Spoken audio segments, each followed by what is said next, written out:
Who are the Dardanians of Europe and Troy?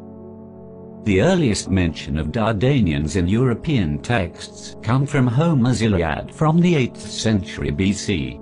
However, the Trojan War, which it depicts, is dated 1300 to 1200 BC.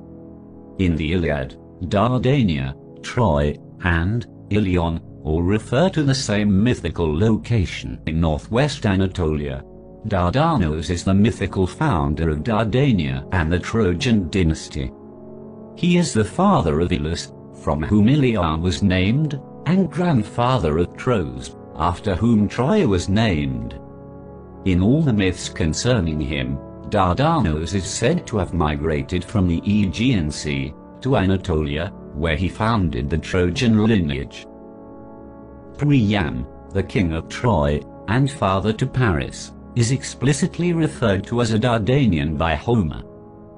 Now, the oldest non-European texts that mention the Dardanians are from ancient Egypt. The ancient Egyptian inscriptions come from around 1270 BC and describe the Battle of Kadesh, a war between the Egyptians and Hittites. The Egyptians, led by Pharaoh Ramses II, mention the land of Dardania, in northwest Anatolia, as an ally of the Hittites. Dardania is mentioned many times as a territory, but also as a people, one example of which is the Dardanian charioteers who were brought as prisoners to the pharaoh by the prince. The Egyptians also mention the Musians as allies to the Hittites.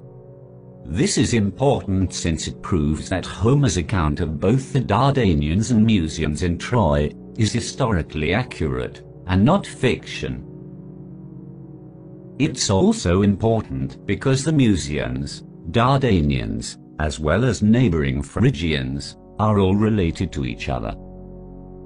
They all tie their origins to a migration from the Balkans, the memory of which survived in the myth of Dardanus' migration from the Aegean Sea.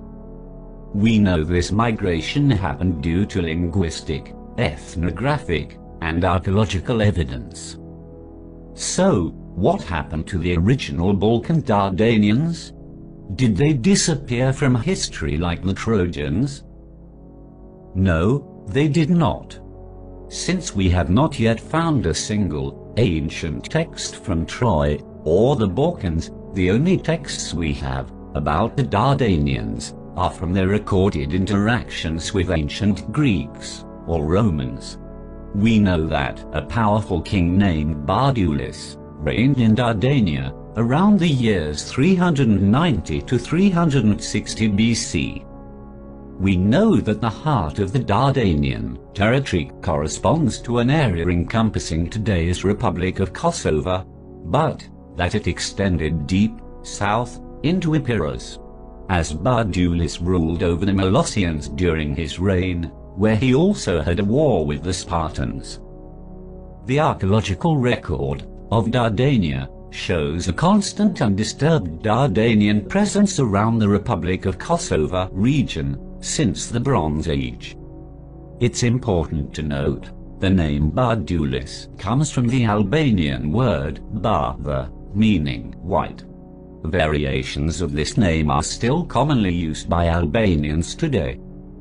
It's also very important to note that the word Dardania itself comes from the Albanian word darda, meaning pear.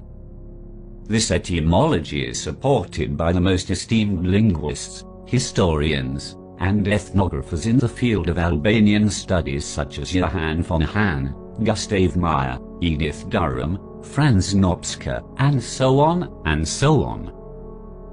Darda is also the name of an Albanian tribe, and as a toponym is very commonly spread out through Albanian-speaking lands.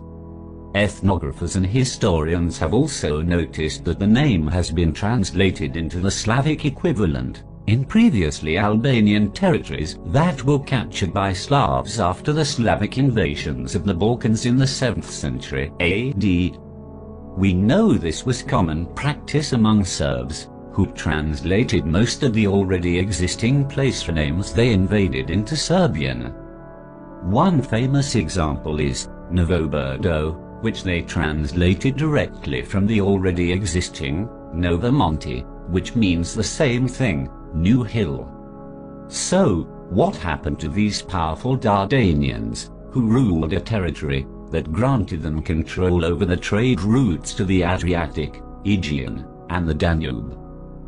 We know that the Roman Empire oppressed them violently, and drove those who refused to become farming slaves into the mountains.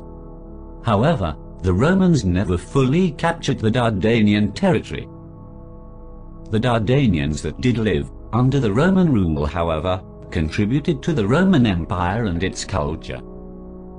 Some of the earliest European Christianity, in fact, was established in Dardania, and many Dardanians became powerful leaders, even emperors, in the Roman Empire.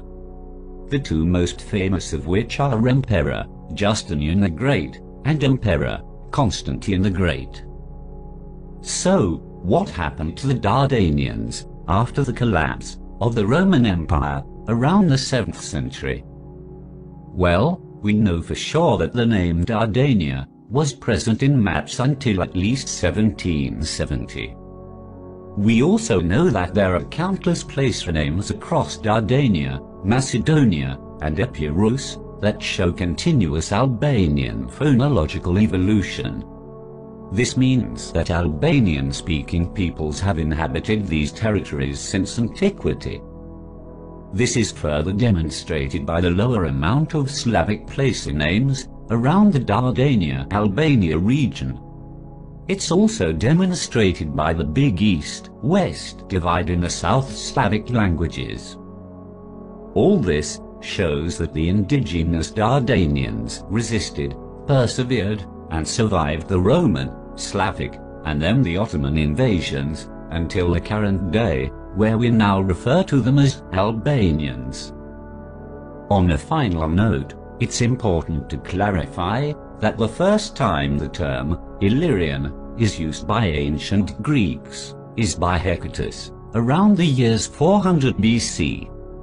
This is almost 1,000 years later than the Egyptian and Trojan record of Dardanian being used as an ethnonym.